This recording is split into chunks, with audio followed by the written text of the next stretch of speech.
Who's on tonight? Let me see. Okay, here we go. So, oh boy, I just thought I would come on because. Oh, hold on 1 second.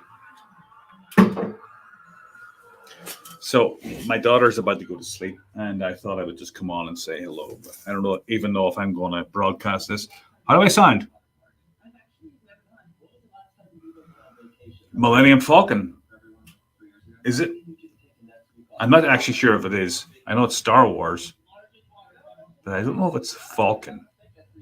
So anyway, I wanted to come on here and say hi. I've noticed that there are no shows tonight. So I thought before I went to bed, I would just check in with everybody. Okay, sound good? Good. Anybody wants to come on, let me know. If you have my Facebook, just message me and I'll give you the link. I don't really care. This has become, for me, more of a hangout than anything. Of course, I do interview encounterees and what the hell? And researchers, but sometimes the real good stuff is just like talking to people who are interested in the subject. So I thought I would come on and play some guitar and say hello. There's no theme for tonight. I'm actually, this is kind of a pilot, pardon the pun, right? Of something I was thinking of doing called Foot and Mouth. Bigfoot in your mouth. Where people could just come on and talk, kind of like Squatch Talk, what they do, I'm not going to pretend that they didn't inspire me, but just were another place where people, like-minded people, could just come and like hang out and share ideas. I got these amazing lights from actually one of my son's friends, and I thought that I would try them out, and they're actually really good. They make me look like I'm in the cockpit of, I think it's a Millennium Falcon, I'm not sure. But I don't even think I'll broadcast this. I just wanted to try it out. Let's see who comes on.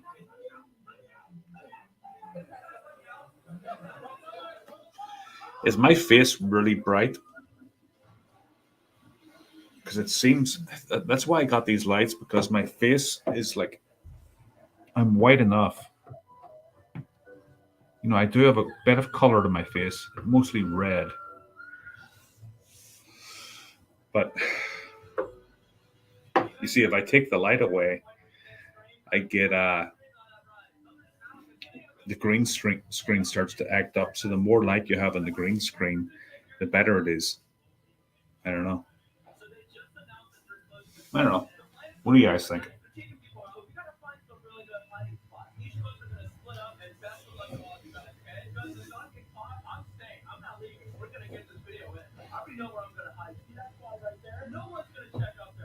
Looks fine? Okay, good. I go through all of these background settings and see what would be a cool background. I'm really into Star Wars, so I like to add that kind of, it's better than just a bare screen,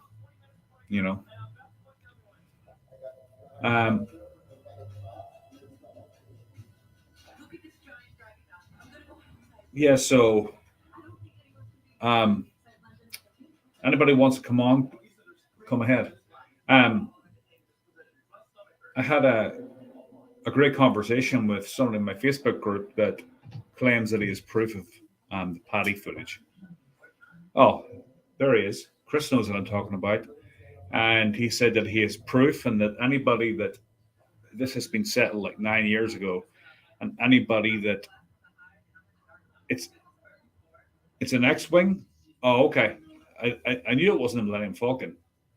But Chris and I both had this discussion where like you have proof that Paddy's real. I mean, we're arguing about it for like the last 50 years, and he's like, there is no argument. Where have you been? We haven't been arguing about it at all. I'm like, no, where have you been? We've been arguing about this for the last 50 years, whether this footage is real or not. And, my stance is I'm 50-50, still 50-50. I mean, I believe in Bigfoot like 80-90%, but not because of the evidence that's been presented, but because of the people that I trust and respect and their encounters. So I don't claim to know anything, but this guy was like, you guys are stupid. You need to educate yourself. This kind of talk. And I don't know. I don't buy that. You can't force somebody into believing something. And then they're like, go and read this and go and read that. Well, I think we've already done all of that. And I'm not a reader of technical stuff. So I want to see Bigfoot right in front of me, or at least pretty close by, or I'm not 100%. I don't care what you say.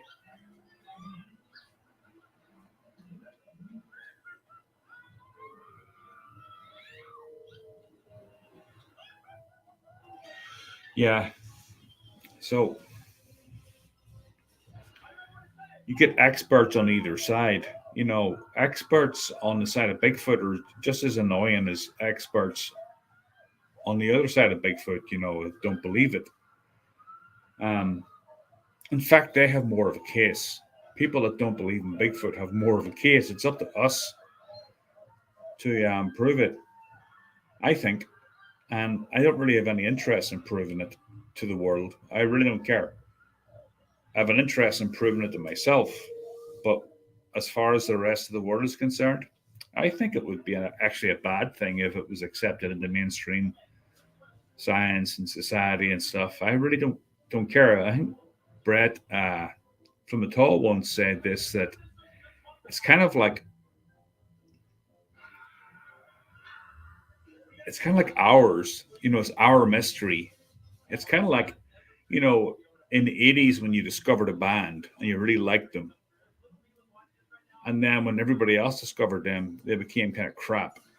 Kind of like Metallica. Metallica were really good. Then everybody else, they became mainstream and they lost their mojo. That's how I think Bigfoot would go. I don't know. Maybe I'm wrong. Maybe it does need to be discovered so they can be protected. I don't know. Do you guys think that they need protected? Hey, Squatch Talk. I'm going to be there tomorrow night, by the way. I voted.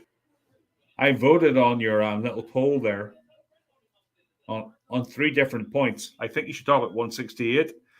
I think you should talk about what I'm just talking about right now, the consequences of Bigfoot being discovered. And I don't think you should have a podcast at all. They were my votes.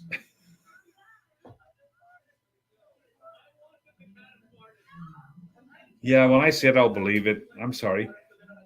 Even and it sounds like a contradiction to say that, okay, if I believe in people like Carrie and Jay and Dave and all these other people, then I'm contradicting myself, but I'm not really, because I don't know what they saw. Well, I do.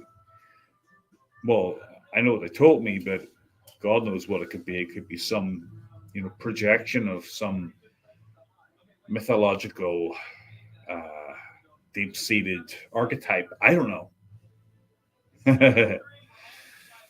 So, I really don't know. I have no idea.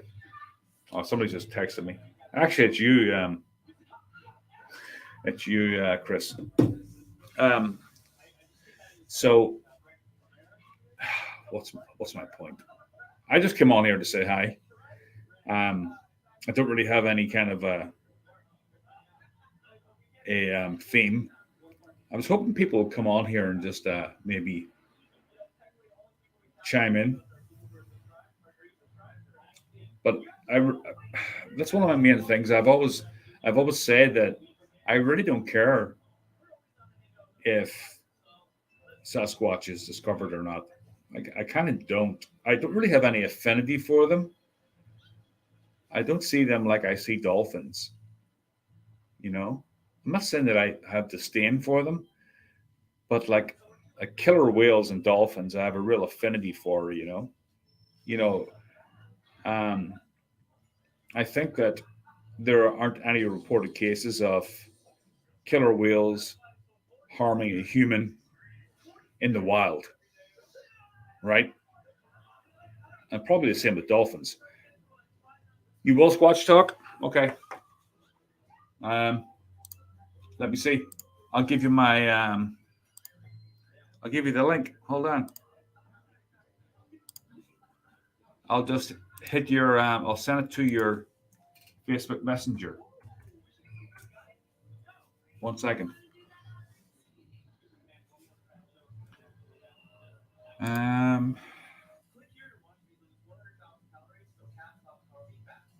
But there was someone that actually Steve from How to Hunt told a story earlier, and it was about a couple that were in a campsite and they came back, and their stuff was all torn apart, and the husband stayed up all night, and the thing was whistling at him, and finally this thing kind of made a lunge at them, and they got into their. There you go, Pat. They got into their truck and sped off, and everybody's like, "Leave them alone." I mean, obviously, you didn't hear the story. The story was that this couple were attacked, basically.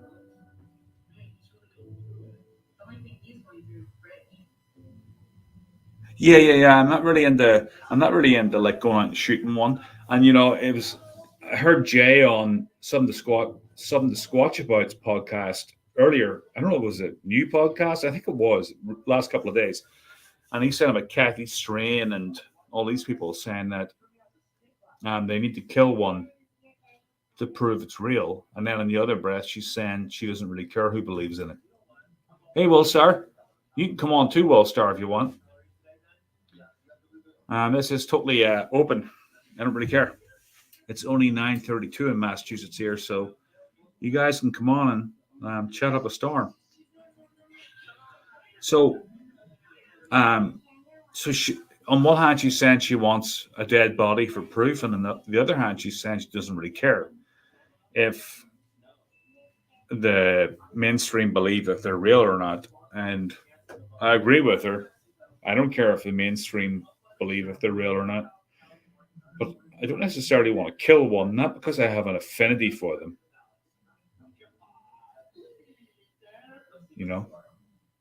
I don't know what they are. If they're people, of course not. No, don't kill them. But if they're monkeys or something, like Meldrum seems to think they are, a relic hominid, well, I still don't want to kill them either. I'm not really into killing anything. I really don't care if my friends believe me or not. If this thing's real. I just want to know for myself. I don't give a shit if science believes it or not. Because as Brent said, oh, there's Pat. Hey, Pat. Hey, bud. What's up? Sorry. I was just saying Brent was it Squatch? Something to Squatch about. Was it yesterday that Jay and Brent were on there? Yeah. Yep. That was yesterday. That was an awesome discussion. Jay is such a character. Yeah, that was a great show. It was a good show. And welcome back, Sean. Right, like he was out of the game for a minute. Something with his internet, like a month or something. Yeah. And I even asked on air. I was like the other day, right, like Friday, I think it was, or maybe even Tuesday. I was like, where the hell did Sean go? Yeah. And I got a response from chat. It was like, oh, his internet's messed up. And And so he came back strong. It was a good show. Everybody should watch that show. It was really good. Yeah, it is really good, and he lets the his hosts talk, or he lets his guests talk. And last night it was Jay and Brent, and Jay could talk for a long time, and he brings up some really good points. And he brought up the point that he was talking about Kathy Strain with is it the North American Woodip Conservancy? Is that what they call them? Yeah. Yeah, No he was saying, I call them no whack. Yeah. No whack. Yeah. So he was saying that, yeah, she wouldn't come on some of his friends' shows. Now, she wouldn't come on to my show. I don't know who else's show she wouldn't come on to. But I don't know if he's talking about me, which I don't think I told him about that. But there must be somebody else there that asked her to come on to their show, and she said no. But she basically asked me, how did you hear of me? I'm like, well, I saw you on Richter's podcast. And she's like, oh, really? That's where you saw me? No, I don't think so. Have you read any of my books or anything? I'm like, well, I'm not really into Bigfoot literature. I'm really not. I read true crime and war memoirs. Yeah, I hear you. If I'm going to read something, it's probably not Bigfoot. Yeah, I'm not going to sit and read like textbooks about Bigfoot. I'm just not. I'll read a good fiction book, but if I'm going to read a book, it's going to be a memoir about the Eastern Front or the Long Island serial killer, something like that. Right? Yeah. So she wouldn't come on to my show, and she was kind of, she wasn't kind of nice about it. But I wonder who else asked her, and she wouldn't come on to their show. That's funny. I mean, I've got Steenberg coming on. I interviewed Chris Noel, the great Chris Noel. I've had some big names on there. Yeah, but that was a while ago, right? That was like 6 months ago. Yeah. Okay. Yeah. That was just after 168. He was just back, and I wanted him on the show, because I wanted to hear about it. He said he couldn't talk about it, but then by the time he came onto the show, he said he could, and he was a great guest. I mean, we talked about all sorts of stuff. He was in the middle of doing his documentary, and he was a great guest to talk to. One of my better ones, to be honest. Yeah, I mean, I can see that. Like, very pleasant. Yeah. Yes. He's a pleasant guy. I knew Christopher until he booted me out of his life, or whatever relationship we were developing. And so I spent some time with Christopher. So yeah, I could totally see how he was a good guest. I get that. Well, he had a lot of new ideas that, as a newbie, I hadn't thought about. How close they are, and he was talking about his macroforest and the tree structures and stuff, which I really don't buy into tree structures. But he got me energized. On the looking for tree structures, and I'm like, wow, these things could be really, pretty close. And I haven't seen any evidence of that yet, but it still got me, fired up and like, looking on my doorstep. But I haven't seen any evidence.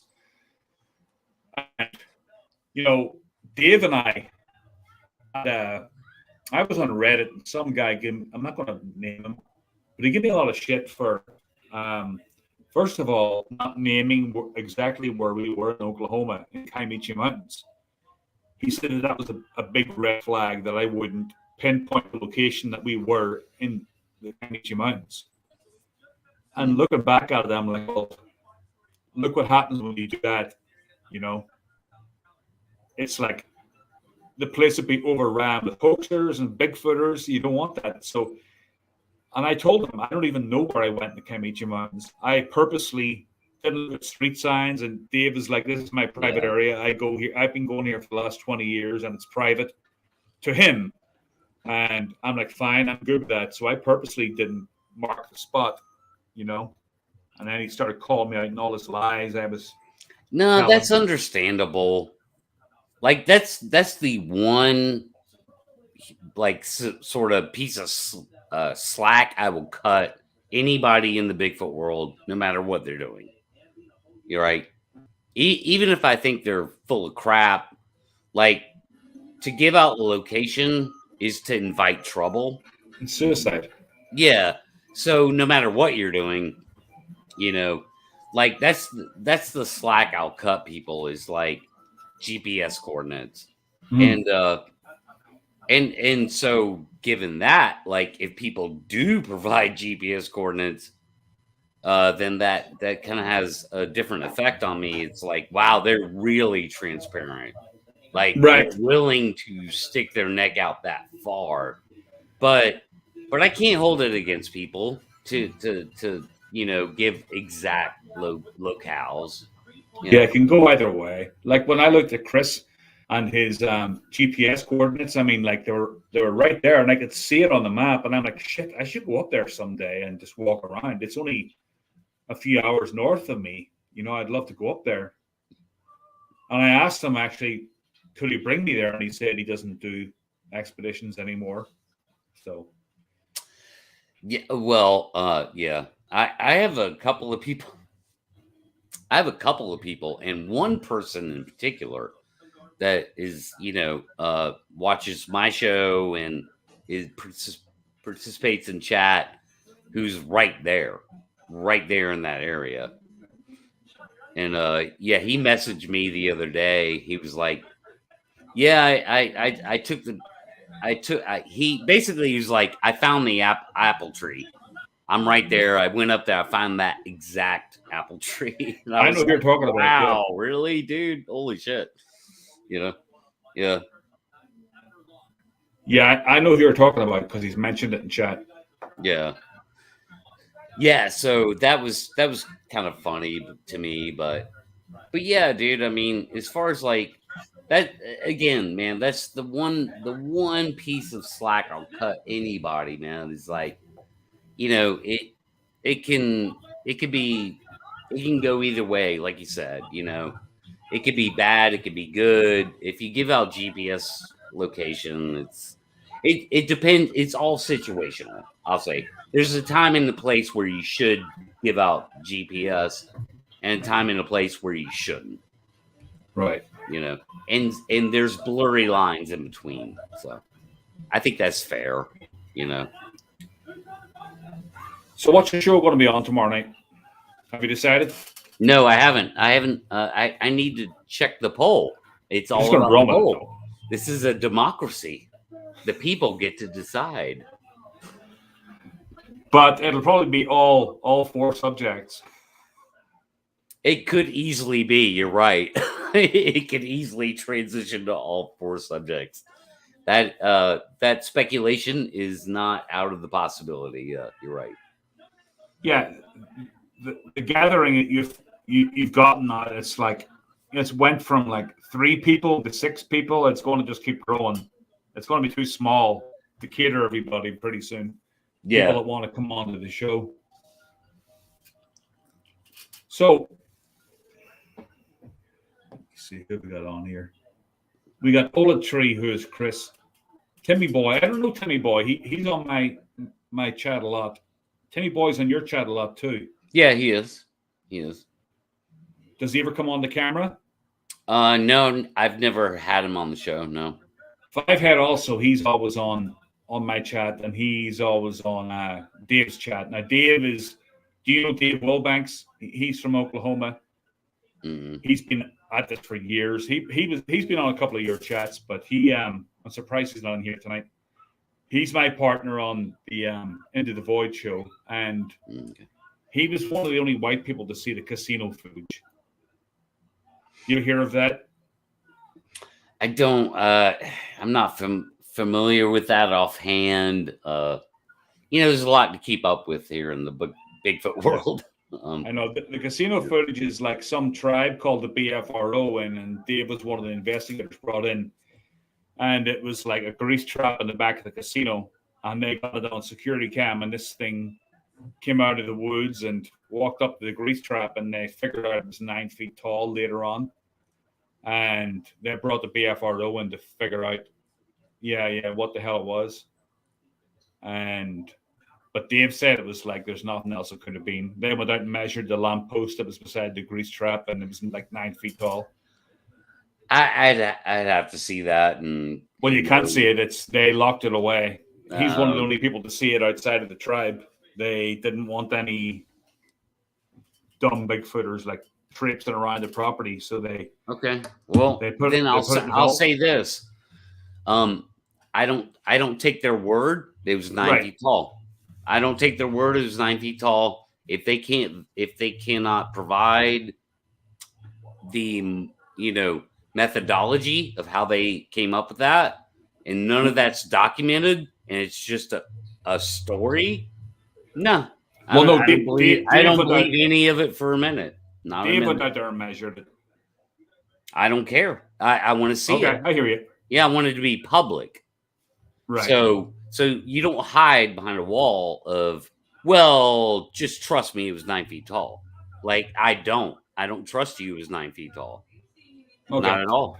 Fair enough. Yeah. We got Sandra Piper, 5 head.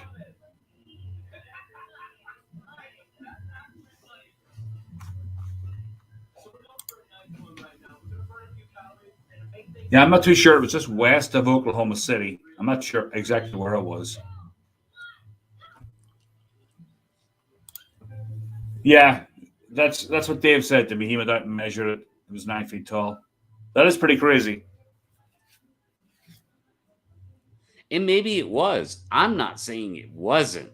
All I'm saying is that the narrative can't be told without the evidence. I know. So, I hear you. yeah, I think that's fair.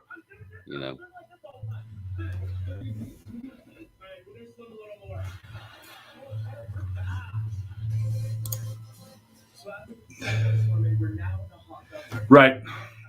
Well, everybody's pretty jaded in this community at the minute, and nobody believes anything. It gets to the point where, like, I'm on these Facebook groups, like Sasquatch Believers Only is just like, it's absolutely crazy. One of the questions the other day was, do you think there was Bigfoot on Noah's Ark? Yeah, I saw that. Yeah. That's funny. Like, dude. Yeah. No. I mean, I just say no right away to most claims, and like I said, unless I lay eyes on it, it's convoluted, man. These are tough waters to swim, dude. And and people can get jaded. You're right. I don't think I'm jaded, but maybe a person who's jaded doesn't know they're jaded.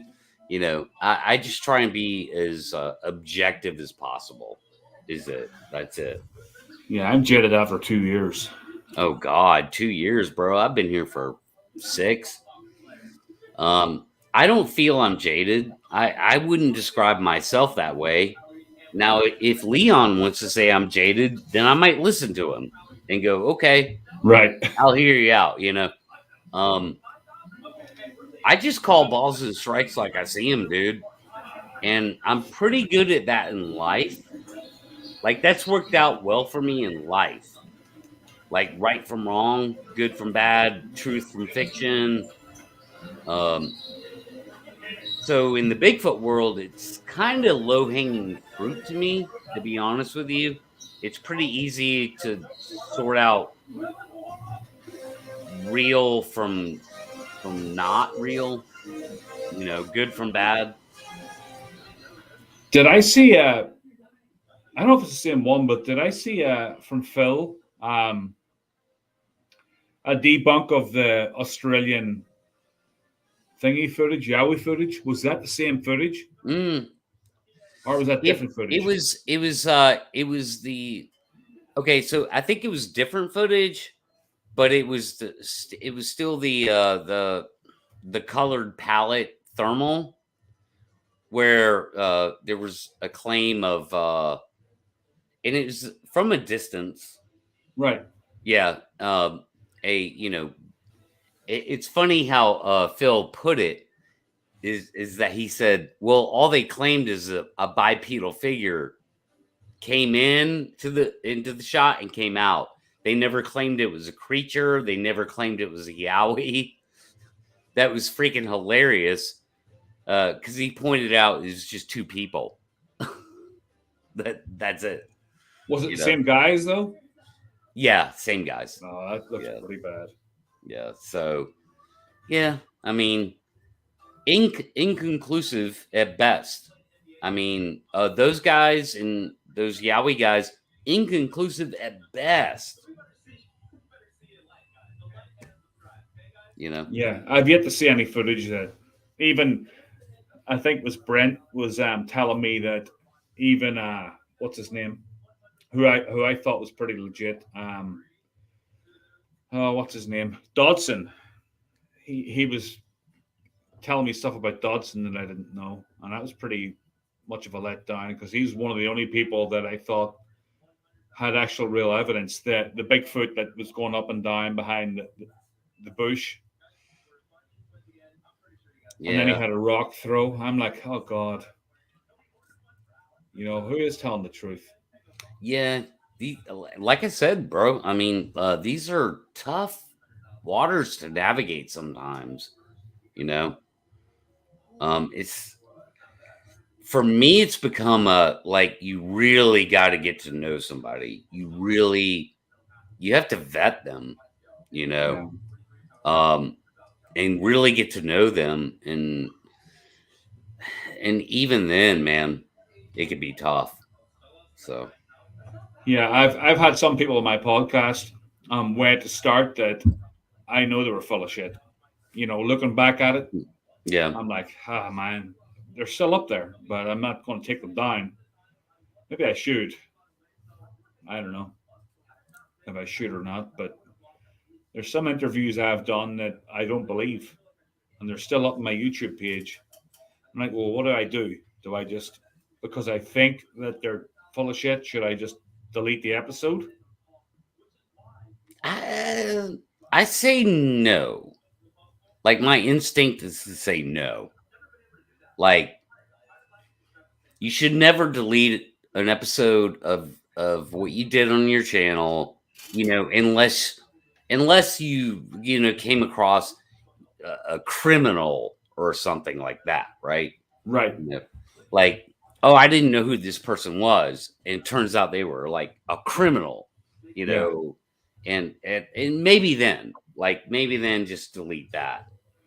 But other than that, man, I mean, just let the evolution of your channel happen, because you can always fall back on that. You can always say, you know what, I was here and now I'm here. Yeah, that's true. And I think that's more important to the like the honesty of the discussion, the realness of where we're trying to get with, figuring this thing out.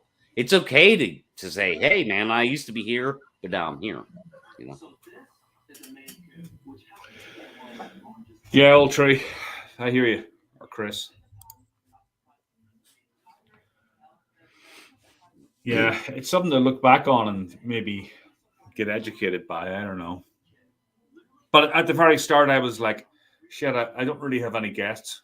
And here's a guy with an encounter. I'll give him a whirl, Sure. And I have no proof. And that's fair. I mean, look, if you're willing to walk down that road, dude, with encounters, it's why I'm not an encounter show. Yeah. Is that I don't want to deal with the vetting of numerous people, for that. So I don't do encounter shows. That's not my thing. And but if people decide to do encounter shows, then you're gonna have to sort that out one way or another. Well, that's why I went from. I must have heard every Bigfoot or Sasquatch Odyssey. Bigfoot Odyssey? Odyssey. No, Chronicles. I've listened to every Sasquatch Chronicles episode that there is, and after a while, I'm like, okay, I've heard enough. Now, I want to figure out what's going on, and that's why I started listening to you guys. I'm like, okay, so here's some guys with some critique, and I want to hear what they have to say. I've had enough of encounters. I don't know if they're real or not, but I want to hear some guys that have some critical, have a critical approach to the subject. and teach me something about all the stuff that's been going on and some of the stuff that's obviously bullshit, but I didn't know. So Leon's good where that's concerned, and Brent's good where that's concerned, you know. Yeah. Those are good guys to be, be honest and just kind of, say what they think. Again, they're calling balls and strikes like they see them, and I'm calling balls and strikes like I see them, and we don't always agree. That's the thing that people don't get, is that they think that, me, Leon, Brent, and Matt, and everyone else are just sitting around like a cabal, and we all agree with each other. We disagree all the time. About certain things. It may be nuanced. It may be like significant, disagreement. But we do disagree, and we've had our own hashing out of stuff, within that critical thinking type of group, People would be shocked, actually, if they saw some of our after shows. Yeah, some of the best fun is in the after shows. That's when you really get into the meat and potatoes. It is. I want to start recording them. Yeah, I really want to start doing like real. Okay, let's get real. After like a B-side on a 80s metal. I know, right? Which is some of the best music you've ever heard in your life, or the B-sides. Right. Yes, you know exactly what I'm saying. So we'll see. Yeah, there's I had my friends on about 2 years ago, and we got really, really drunk, and we talked mostly conspiracy and stuff, but there was like 3 hours, and the first hour and a half was acceptable. The second hour and a half was just, I couldn't release it. I had to just put it in the archives, but I'd love to release that someday. One guy fell down the stairs. Another one was like sleeping outside in a contractor bag. I was making all of these inappropriate jokes on my friend's wife and shit. And I had to do the apology tour the next day. Oh God. I had to message her, personally, and say I was sorry. She was calling me Harvey Weinstein. And oh God. But I would love to release that someday, just for a laugh, because it's all good now, but it got ugly, That was a bad one. And that's why I don't drink anymore on set, because even after a couple of beers, you can totally hear it. And I've heard myself, I got drunk one night with Dave, my co-host, and I was, F this and F that and stuff. And I listened to it the next day, and I'm like, oh God, I was clearly drunk there. Oh yeah. And I felt bad. No, I hear you, man. I've had that happen to me too, and I have to go back and go, okay, dial it back, dude, whatever. But yeah, dude, I mean, it's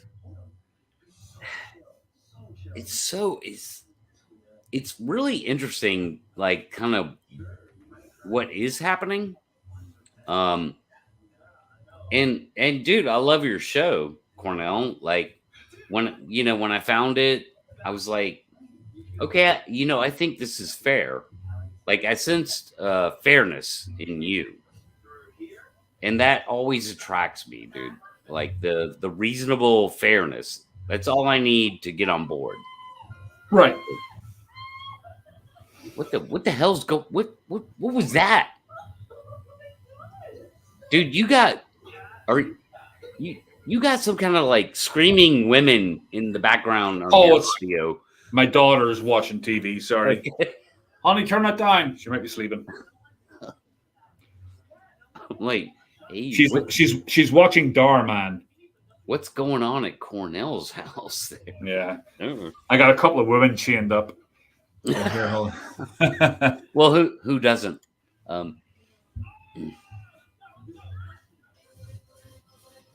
Yeah. For sure you can. And I wish I was one of those people that could smoke pot, because that apparently relaxes a lot of people, and did me in my 20s, but now it doesn't. It makes me paranoid. One time I did a podcast, and somebody gave me this shot in a gas station and said, you're a regular customer. I want you to try this CBD shot. So I did. I tried the CBD shot. I was just before a podcast with Jeff Harding and Doug Hychek. Oh, and I was so effed up. I don't know what was in it, but I got real, like it was like an edible or something. And I got really paranoid, and I didn't know what to say. And it was horrible. It was horrible. I think it was I didn't tell Jeff this. I'm telling him now. But that was my third. I did 3 shows with Jeff back to back about his evidence and stuff in Minnesota there. And yeah, it fucked me up. And I had to go to bed. And I lay awake for like 4 hours just in the dark, just waiting for this thing to pass. And I went back to the gas station the next day. I said, take this shit off the shelf. There's something in it. And it's not just CBD. It's really strong, whatever it is. Yeah. So I haven't smoked for years. Yeah, don't get your THC fix off of anything off a shelf. I know. Like in a gas station, right? Yeah. And I'll take anything. I was always that kid that would just down anything and then see what happened. It always worked out, but this time it didn't. Who we got here? Harvey Weinstein. Yeah. My best friend's wife called me Harvey Weinstein, and I was I knew I'd said something, but I never actually went back and looked at the recording because I was too embarrassed. I was like, well, maybe leave that for a B-side someday. Down the road when I'm famous as Sasquatch Chronicles. Right. So, do you guys must have a chat group or something that you all hang out in and bounce ideas off? Oh man. What? Wait, that. Oh, okay. Dog barking. Sally. We do. But to be honest with you, Cornell, and some of these guys will see this. Like it's diminished. It's a weird situation with me and the guys and gals. It used to be like way more active and bigger than it is now. It's kind of like petered out, to be honest with you. Which kind of breaks my heart in a way, because I miss the fun of the interaction. We used to joke and laugh and cut up all the time. And then one person comes along, one asshole comes along and rocks the boat and screws it all up. And it just falls apart. Huh. So yeah, it's not like it used to be with that kind of a level of communication. Like at one point, I felt like I had the Avengers. I'm like, I've got the Avengers, and it's not like that anymore. Well, it still feels like you have on screen. I mean, all the people that you have on your podcast are like, I could sit and listen to it for 3 hours, no problem. Yeah. I go to bed listening to it. Leon and Brent and all those guys. Fortunately, dude, I've kept that aspect of it alive, to where all those people are available to be on the show, and just depending on what they have going on at the time and what the subject is and how interesting it is, they can come in, and so I can get that Brady Bunch thing going, right? Yeah. So I'm still capable of making that happen, but to be honest with you, dude, I'm flying by the seat of my pants. Unless I have a dedicated guest, who's like somewhat well known, I'm constantly flying by the seat of my pants, and the panel may not be there at all. Like, Oh yeah. yeah. You might not have anybody on, but you're just really well. You always seem to have someone on. Yeah. I mean, so like my last show, Tuesday, Yes. Lockbeard saved my ass by coming in. Otherwise I would have wrapped up. It'd have been a 45-minute show. But Lockbeard, of all people, he was able to come in, and he and I were to have a discussion. So you know how it is, dude. It's easier to bounce off somebody, Right. And if it weren't for Lockbeard, man, that show would have ended, 35 minutes, 40 minutes in. I was tired, honestly, but he energized me. He came in and re-energized me, and we made the show last a couple hours. So, it's kind of weird. Again, I feel like I'm flying by the seat of my pants, but it seems to work. So I'll keep doing it. Yeah, I mean, this is the first night I've actually ever attempted to come on screen and see if there's anyone around. I mean, but you do that all the time, and it always seems to work for you. Yeah, I mean, I have a decent sub base, and they're fairly loyal, I'll say. And yeah, so like Timmy Boy, my main man. Yeah, I agree. It's when people like kind of latch on to what you do, and they're loyal to that, like that's what they like, then you'll always have that audience, no matter what. Well, at least when you do shows and stuff, and people like Patrick and Brent and Joe and all these guys and Matt come on, I mean, I find it very interesting. I could sit and listen to it. It's like I'm right there in the room with you guys, and you bring up a lot of stuff that I agree with. And sometimes most of the time, it's a lot better than hearing somebody talk about an encounter story that happened in the space of maybe 30 seconds and they stretch it out for 45 minutes. Right. That kind of shit. And after a while, it's like, man, well, Sasquatch Chronicles does that a lot. And I'm not putting down Wes for it or anything. No, it is what it is. I mean, it's to drag out a show. Yeah, I mean, it's there's something to telling your Sasquatch encounter like in sort of a longer drawn out way than the time frame it actually happened in. Yeah, there's something to that.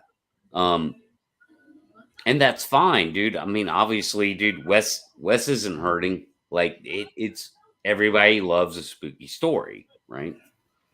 But what I do is a long formatted, discussion show. And it's not for everybody, man. That's why I don't have 20,000 subscribers. It's like that's why my channel grows at a slower rate. Is that it's not for everybody, but yeah, people want scary Bigfoot stories. It's what I want to do. I made a decision when I decided to create Squatch Talk to not be an encounter show. And yes, I am a musician, or was. I'm a retired musician.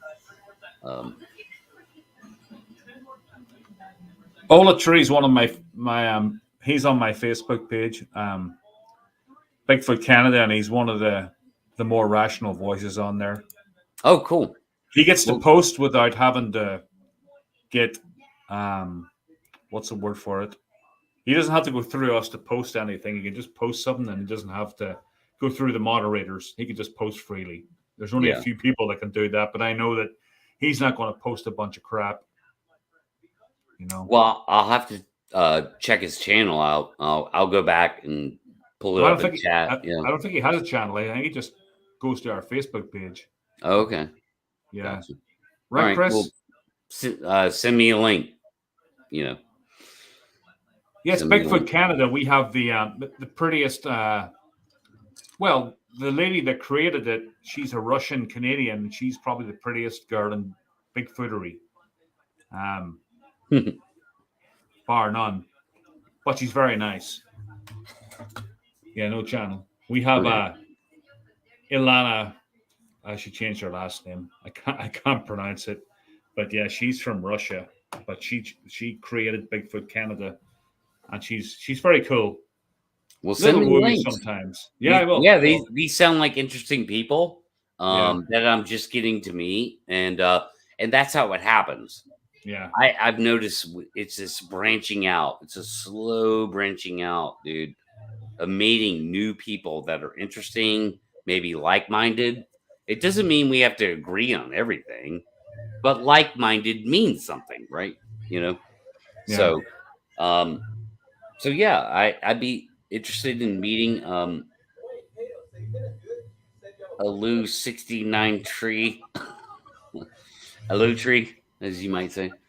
And anybody else, dude, throw them all my way. Just boom. Yeah, you guys should check out. You guys should check out Squatch Talk and also the Coalition for Critical Thinkers. That's a good page too. Although I'm afraid to post anything on there in case I get ripped apart. It's okay. Pat's from Georgia. Yes, I live in North Georgia. And he was in The Walking Dead. True story. I was in The Walking Dead 3 seasons, 6, 7, and 8. Mm-hmm. Now, okay. Are you easily distinguishable, or are you just like? No, I'm not. I mean, hard to tell. Yeah, I can pick myself out on camera. Yeah. And I've had some friends actually send me footage from that time that I didn't even pick myself out on, and they were like, "There you are," you know. I was like, "Oh, you're right," you know. I didn't even see that, you know. My best friend was on Game of Thrones, and it was just one scene, and it involved two topless ladies, but he didn't know that, and he was sitting in the middle of these two topless ladies, and then his wife saw it, and she was so pissed. Yeah, and he got up and just like nodded to whoever it was, and just walked on. He was just an extra. But his wife saw the two naked ladies sitting beside him, you know, talking to him, and she was so mad. One of them was like some English porn star that they Googled and found out. Yeah, I didn't have to deal with that, thank God. But yeah. Did you have all your limbs? Yeah, I never had to go limbless. I never had to do the arm tuck or anything like that. Come on, Nikki. But hey, Nikki. But yeah, I had to fall on the ground all too often as almost like a stunt man. It was a weird experience, dude. My relationship with The Walking Dead did not end well. I'll say that. Oh, really? Yeah, it did not end well.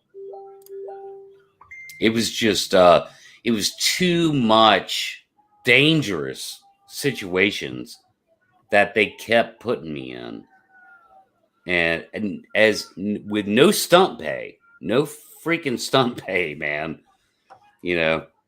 And so yeah, it did not end well, and I will tell that story on air one day from beginning to end. I just sent Nikki a link. Nice. Yeah, it was a last minute thing, Nikki. I was sitting here with my daughter, and she fell asleep on the couch. I think I'm going to turn the TV off 1 second because she has get out of your X-wing. Yes. Oh, it's hard to get these. Hold on 1 second. I just figured out how to do this. Watch out for R2.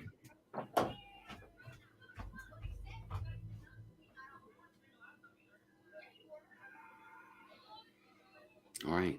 What's up, guys? Hey, chat. I'm Pat from Squatch Talk. If you've never heard of me, you know anything about me, Here I am. Right here. Oh, she's asleep. Back in the pilot seat. There you go. Is it an X-Wing? I thought it was an Imperial. It is. It's an X-Wing. Yeah. I thought it was an Imperial, what do you call it? TIE fighter. No. Dude, have you ever seen Star Wars? Yeah, like 100 times. No, you're definitely in an X-Wing, bro. Look at the engines above the cockpit, behind the cockpit. Like yeah, right. Yeah, right. that's an X-Wing. They're the big turbines on the side. Right, okay. Which make a lot of sense in space where there's no air. I know. Thanks, Fivehead. And you know what? We welcome you to Squatch Talk. I think you'll like it. Yeah, Squatch Talk's fun. Controversial, but fun. It can be controversial, but controversy can be fun too. At first, I started going to Squatch Talk just for the controversy with the whole Chris Noel thing. I wanted to know what people were saying. And then I got drawn into the actual conversation. I'm like, wow, there's actual good conversation going on here besides that. Yeah, we're not just I say we. I'm not just a FU channel, and I'm not even a FU channel. I just call balls and strikes like I see them. That's it. I think that's fair, and I expect people to treat me equally fair. They can call balls and strikes like they see them. Dude, I've been put down. Like, my own people gave me a hard time about something that I did that was, looking back at it, was wrong. Like, I shouldn't have done that, And they hit me hard, man. It hurt my feelings, man. I was down and out. And so, dude, as much as I dish it out, I can take it. Is my point, It's all about fairness. If I screw up, then I'm in the wrong, So I can take it. Well, what I like about your channel and your chat is you don't kick anybody out. Anybody can say whatever they want. Pretty much, yeah. I mean, what is it I said the other night is like, as long as you don't follow it up with, and Pat, you're an effing a-hole, no hardcore personal attacks like that. Right. Ask all the questions you want. Make any statement you want. Because, I'll deal with that right then and there.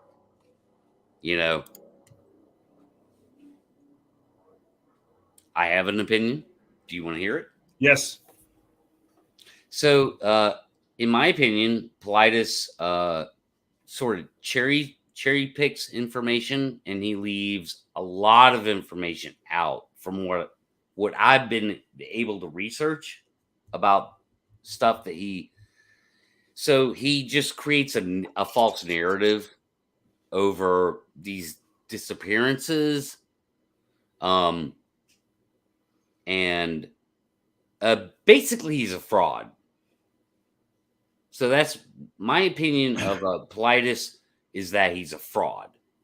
He purposely manipulates the information to produce the narrative that he wants. That's what I've found with that guy. Yeah, and if you want to read deeper into that, read the 1-star review he got in one of his books that was published. Yeah. Did you read that? Oh, yeah, I know. Steven Strouper, he's done that 1-star review more than once, I think. Oh, he posted it on his... Yeah, that's him doing the 1-star review, yeah. Oh, okay. Mm-hmm. Yeah, that was pretty good. That was pretty conclusive, actually. Yeah, and he names all of his sources and why he thinks the way he thinks. Yeah, I didn't know any of this stuff. Yeah, it's just it's a narrative. Like, it's easy to take actual mysteries. We'll never know what happened to some of those people. Some of them are, head scratching. But we'll never know because we weren't there. You know, you just don't know. You could speculate in 1,000 different directions, but he frames it in a Bigfoot narrative. You know, so that's why people in the Bigfoot world, you know, get wrapped up in that narrative. Well, what about Patty, Pat? Yeah. What's your thoughts on Patty? I know you've done a lot of stuff about it. What we see in that film is 100% not a person in a suit, not a person at all. So therefore, it's what we call a Bigfoot. Really? Absolutely, 100%, without a doubt. I've gone through all the motions with Patty. I've gone, is this bullshit? Let me break it down into how much BS it could be, how it could be a hoax. I've been objective with the PG film for a long time. And what I find after all that, you know, viewing and objectivity is, it ain't a person in a suit. It's just not. So what is it? If it's not a person in a suit, what is it? That's where I'm at with it. Yeah. There's one picture that really bothers me. The one from her back where she's walking away and she has her feet up. And I know there's an explanation for this, but her feet are totally white and her back profile just doesn't look right to me. Her back profile? Yeah, like how she looks like Captain Caveman, and you can see one of her feet up, and it looks like a cartoon from Hanna-Barbera days, and it's like a totally white foot. And I know people say that's sand. Could be. I don't know. I've always said I'm 50-50. Yeah. I don't get that. I know what you're talking about, where you get a real good shot of the back of the foot, Yeah. like kicked up. And so the first thing I'll say about that, Cornell, is you have an exposure issue there, Right. light versus dark. We're dealing with, I believe it was, if it wasn't 35 millimeter film, it was like 45 millimeter film. Like I'm bad with memorizing like little intricate facts like that. I'm sorry, I apologize, but it was film at the time, and so exposure is a part of that. Light to dark. The sun was definitely. I could say this: the sun was at a high angle, facing towards Patty. So that back foot would have been exposed to sunlight, Right. direct sunlight, for sure. Huh. And so again, we get into an exposure thing. You know, as far as the physicality in that shot of her back, she was a big girl. Yeah. She was a big girl, dude. 1 second, Nikki. If you have any kind of idea in your head of how big Andre the Giant was, yeah, she was bigger than him. And she had boobs. Right? So we're talking about a female that's bigger than Andre the Giant.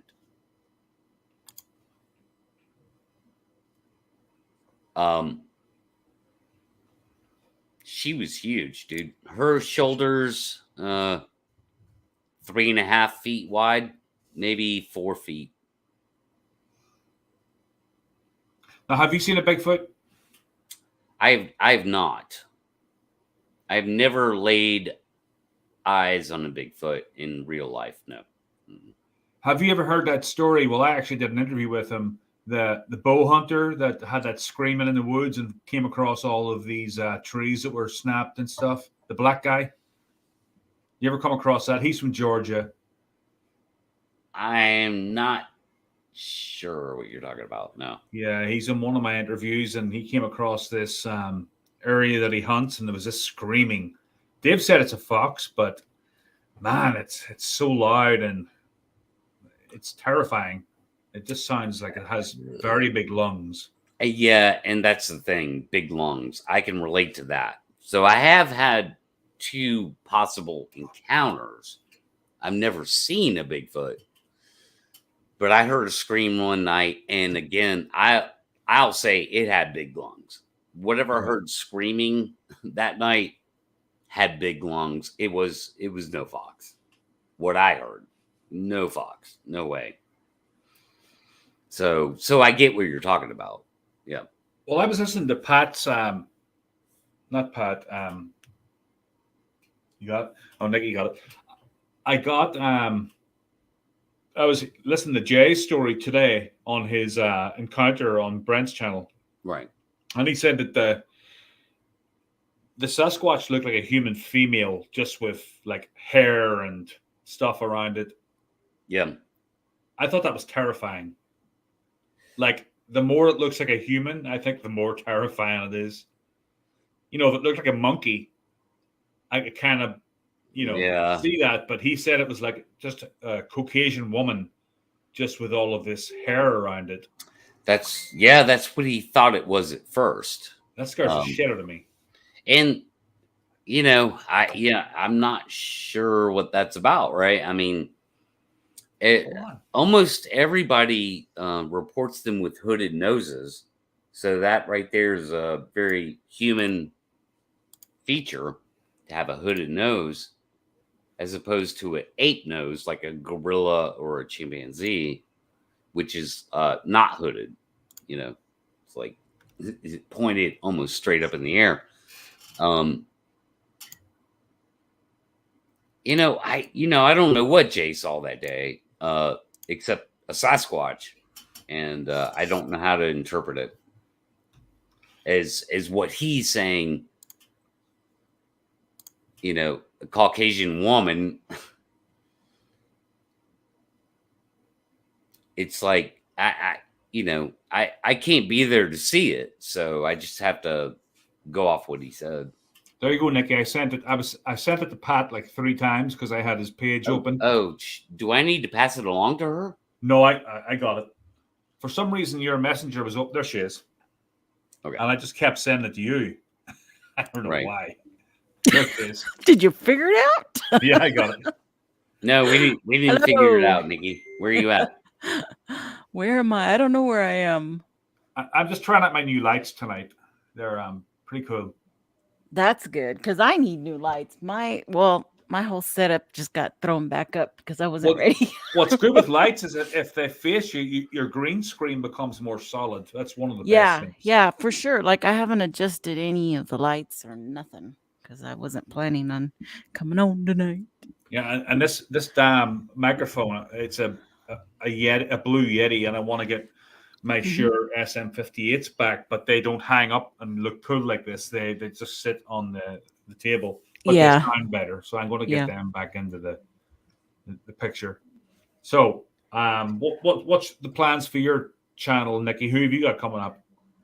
Well, I've kind of been I haven't been doing what I should be doing. I should be calling and making calls and getting people ready to do, but I've been so lazy since I got back from my little mini vacay that I haven't. So today I started getting, stuff ready for a show, but it's probably just going to be open panel, whoever wants to come on and talk about stuff. So that's so much easier.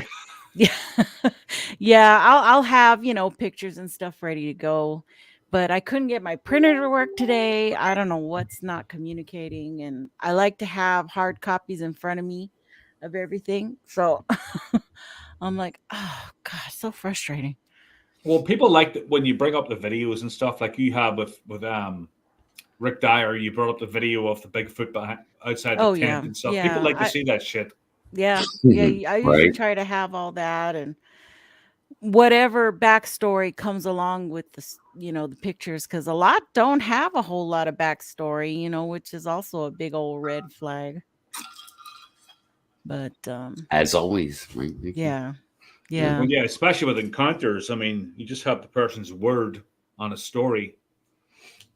Yeah, you just have to go. Well, when you do encounter stories, you really have to go in it as you believe what they're saying, because you're having a show. Your show is based off of letting them speak and letting them tell their truth, whether that is real or not real, because that's what you're basing everything on, is that they are showing a shred of, I don't know,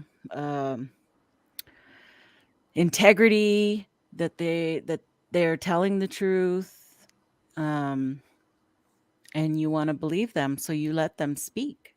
Well, Wes is a master at that. I mean, some of the shows that he does, I mean, how he can keep a straight face, as it were, when he hears some of these stories. He's very good at that, and I'm sure he doesn't believe in some of them.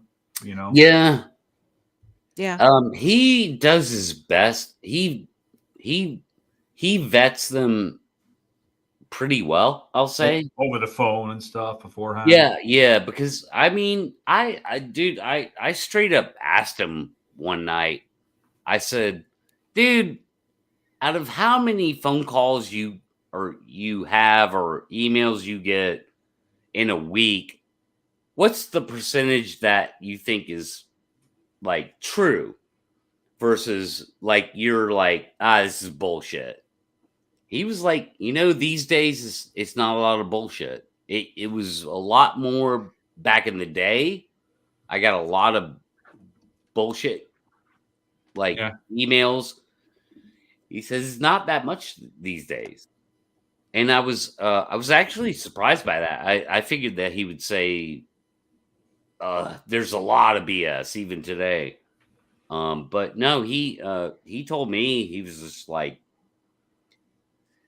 most of it's worthy of putting on air, but some people don't want to come on air. Some people will just talk to him just to talk to him off air, and so that's why he's kind of a busy guy.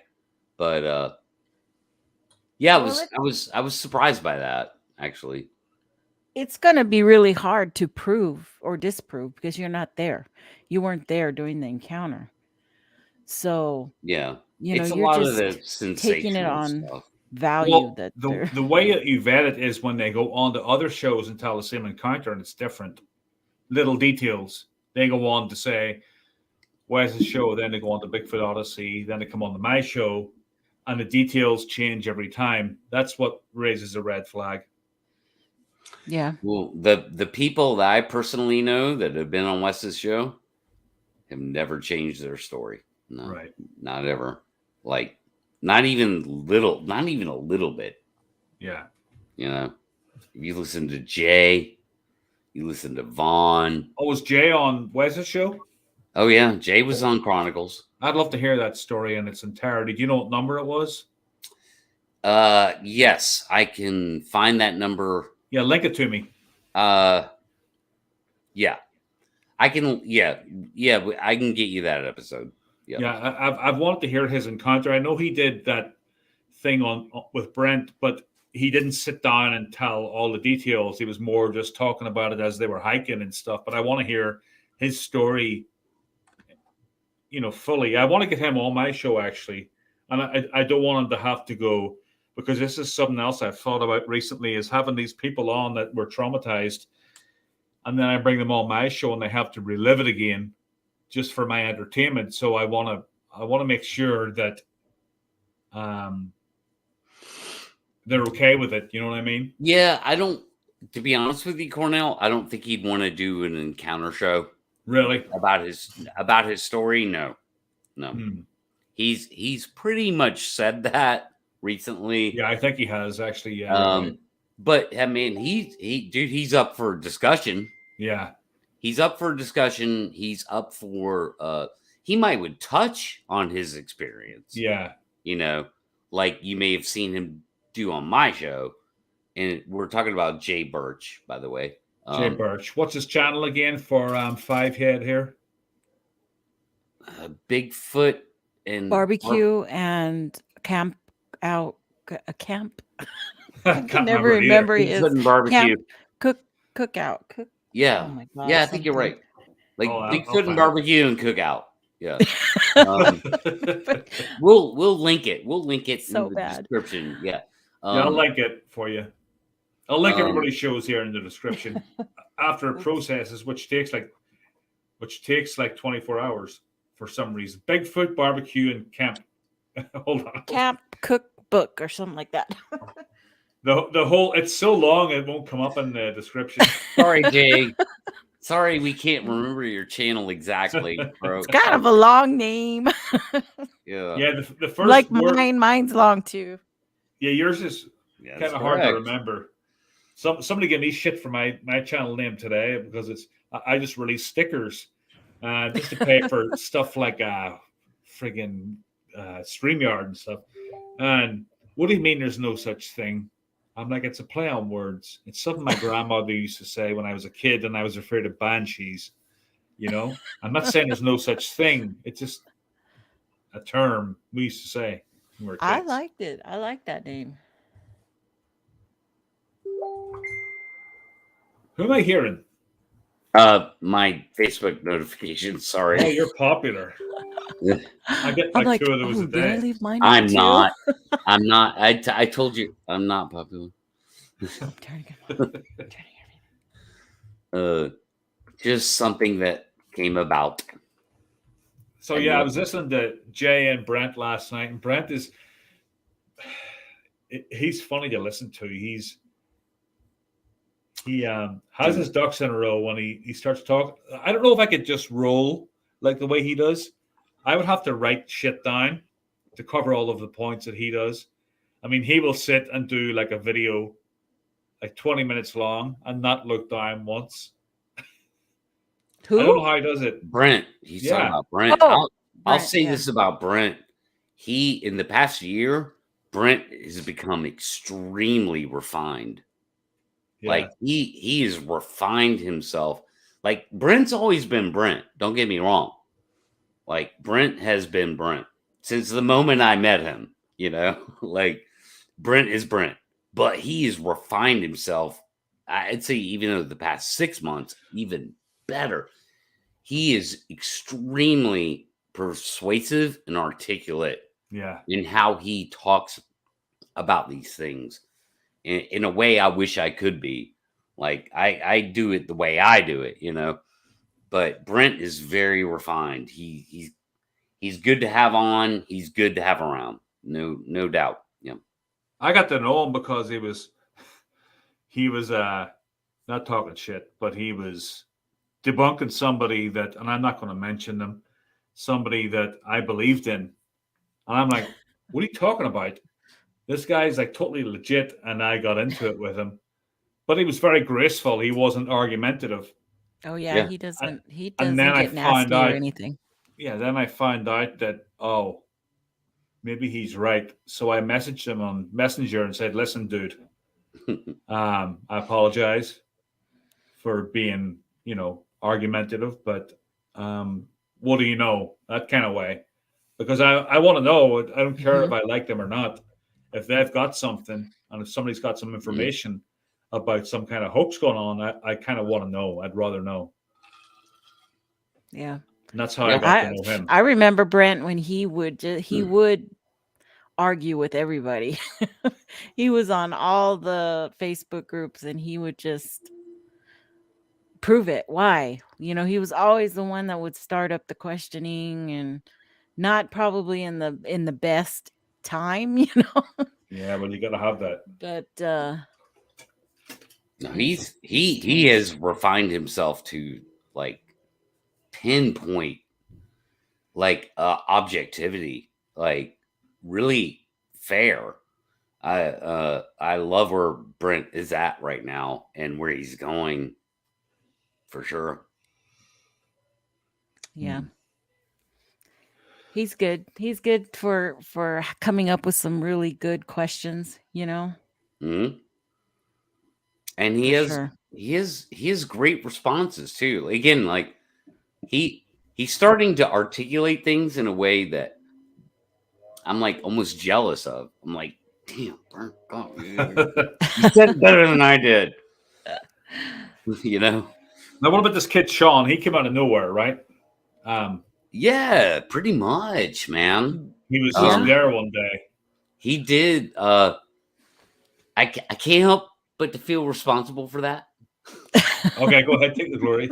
You know, not responsible because Sean's his own man. You know, Sean does his own things, but I just remember like there was no Sean, and all of a sudden, on an open mic on Squatch Talk, Sean jumped in and was on the show for an hour.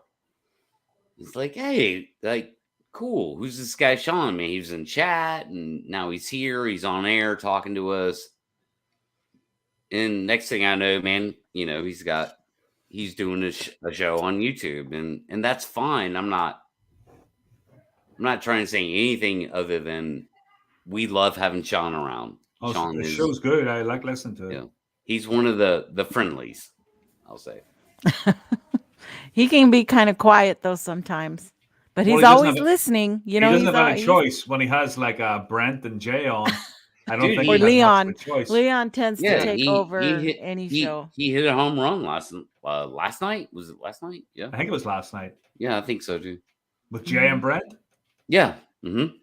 Yeah, he just sat there and shut up, and those guys just talked for like 2 hours. No, like Sean, he had his words in there too, you know. Oh yeah. There's Dave. Yeah.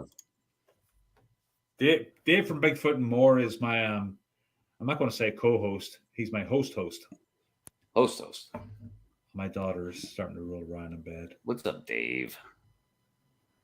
She's just moving. I gotta go potty 1 second. And I found out how to stop cam, which has been a really good tool for me. Yeah, that's an important one. Always. So what's up, Nikki? I liked your questions today on Facebook. Yeah. I can't remember. Did you answer more than one of them? I didn't know people. No, I only picked one, the top one. Okay, because what I discovered is, people can just check. They can check every single box if they want to. You know. I didn't try to do that. No, I just picked the top one and moved on. It's funny though that Cornell, he was the smart ass. It's like, hey, dude, I almost felt like, hey, dude, I don't know you well enough for you to check that box. That box was supposed to be checked for people I know well, which is, no, don't do a show, Pat. You suck.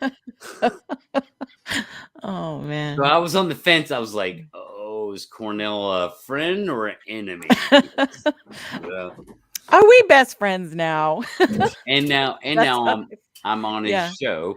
Yeah. Right. So it was all in jest, obviously. And he has an X-Wing fighter, so I can't screw with him anyway. Right. Oh. Yeah, when Cornell popped up in my messages, I'm like, oh, no such thing is here. And I go, are we best friends now? I'm slowly working my way into the Squatch Talk universe. Yeah. It's a lot of fun in there, you know. Honey, do you want to go to bed? And we do you want to go to bed? We are a universe. I gotta call. I gotta carry my daughter to bed. Hold on 1 second. Okay. You gotta do the daddy. You gotta do, man. Hey, we're professionals here. Gotta do what you gotta do. Yeah, we can carry a show, right, Nikki? Thank God. My kids are out of that age already. Even though I am going to have to do this. So, Nikki, you might have to carry a show for a second. Oh, jeez. Well, I don't want to be the face on here. I'm going to take my face off too. Well, just take questions. Come on, Nikki. Your show now. Oh, Timmy boy. I like the way you think. And wow, 5 head. I don't believe I've seen you before. Yeah, that's you should come check out my show. I am the person who interviewed Rick Dyer, the one and only. True story. And the very end gets a little sketchy because Steve Calls comes on and there is a bit of a tiff that happens. So you must go check out my show on Rick Dyer. Sorry, she was just having a nightmare because she was hearing me talk and it was probably she was on the couch, so I brought her into bed. How old is she? 8. 8. Yeah, I had kids late. I didn't meet my wife until I was like 36. Uh-huh. And then well, I was 30 before I had my kids, so I have a 21-year-old and a 14-year-old. Yeah, as soon as we met, we knew it was going to be marriage, and we just started pumping them out. Funny how that happens. Yeah. I don't know how it happened. Yeah. One day it was just a pregnancy kit with a positive on it. Yeah, my husband goes, "My boys can swim." that was his reaction. Now, Nikki, didn't you say, or aren't you from the Southwest originally? Yes. Mm-hmm. Now you're in Canada. I'm from Arizona. Oh. And I was born in Phoenix, but raised in northern Arizona in Flagstaff. And then but I'm married a military man, so I've lived in California, Colorado. We lived here in El Paso twice. This last time we retired here. So but we lived overseas in Korea for 3 years. And yeah, he's managed to keep me in the Southwest every time we've got a new change of station. So I was kind of lucky. Have you watched Squid Game? Yes, I have. Do you know what that little girl is saying? Like red light, green light? I don't think I paid attention. No. Do you remember they're all running towards and they all get shot, and she she's saying apparently the hibiscus, or whatever you call it, is a national flower. Uh-huh. She's saying the hibiscus blooms or something like that. That's what she's saying in Korean. A lot of translations are really different when you try to translate them into English. They don't make a whole lot of sense. Right. I find it very fascinating because I've always had a thing for, not a fetish, but just a fascination for Asian culture. Mm-hmm. Oh, I have too. Absolutely. I was so mysterious. My husband went to Korea twice. So the second time he came up for that, I said, we're going with you this time. The first time it was a year-long hardship tour, so we couldn't go. But the second one, I said, you put in for your dependents, to go with you. And he did, and we got approved. So it was me and the 2 girls. We met him up there. He went first, and then I closed up house. We were at Fort Carson at the time in Colorado. And then we got up there, and then it was literally planes, trains, taxis, buses just to get to where we needed to go. And it was an amazing 3 years. But from there, we took a vacation to Beijing, China. Oh, wow. My kids got to walk on the Great Wall. We went to Heaven Temple. We went to Forbidden City. I stood in the same place in Tiananmen Square where that girl was almost run over by the tank. I got to go to Thailand. I want to go there. Play with the tigers and ride an elephant in the jungle. It's amazing because from over there, it's only a 2-hour, plane trip. Well, my favorite movie is The Beach. Do you ever watch The Beach? Yeah. with Leonardo DiCaprio. That's one Yeah, of my that's favorite down movies. south, and it's just amazing. It's Yeah. amazing. Well, in my 20s, that's what I wanted to do. I wanted to be like a beach bum and just live like on some like island in Thailand and just live off the Well, you land and can stuff. definitely, money-wise, you can definitely be there with very little money. Now I got But kids. it a lot of times what you're seeing on TV is just the beautiful resorts and stuff, Yeah. because it's very dirty. Oh my God, Right. it's filthy. I Yeah, they mean, say that about what do you call that place that just changed its name? What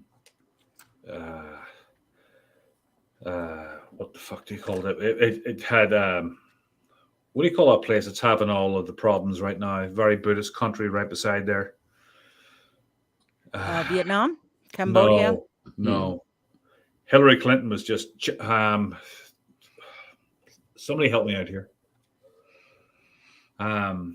Hillary Clinton was there after Aung San Suu Kyi got assassinated. What the hell do you call it? Burma, Myanmar. Yes. Apparently, it is absolutely trashed. Yeah, it's just like people just throw trash everywhere. But apparently, it's amazing. I even got into like a whole Buddhism thing for like a few years in my early 40s. I started going to temples and shit. I was so into the Asian thing. I still am. I just don't have time for it now. I'm into the Bigfoot thing now. You know, I always have a thing going. You know, if it's not guitar, it's Bigfoot. If it's not Bigfoot, it's Buddhism. You know, it's just. But I meet more friends through Bigfooting because Buddhism's full of assholes, like white upper middle class jerks. You know, that shave their heads and become like really pious and stuff. Dave's wife's actually from Korea too.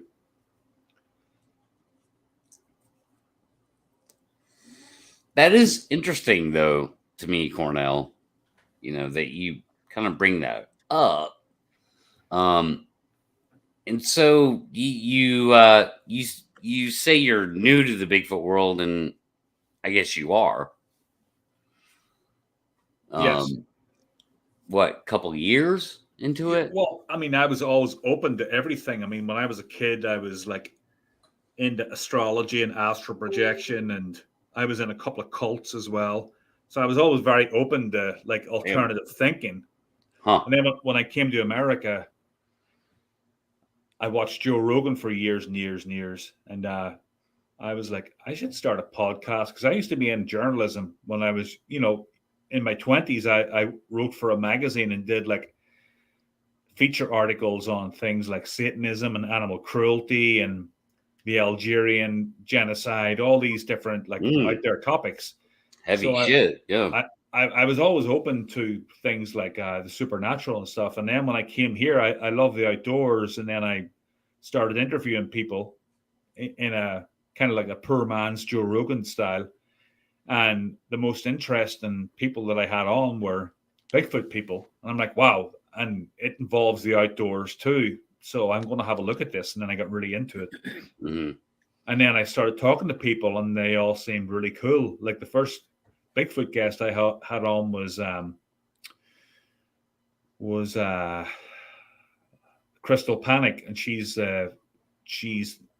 from New Hampshire, and she's in the BFRO. And then Alexander Petikoff, and he's a regular on your show. He was my second guest, and then you know that's going to be my next book, Dave. Buddha the Bigfoot.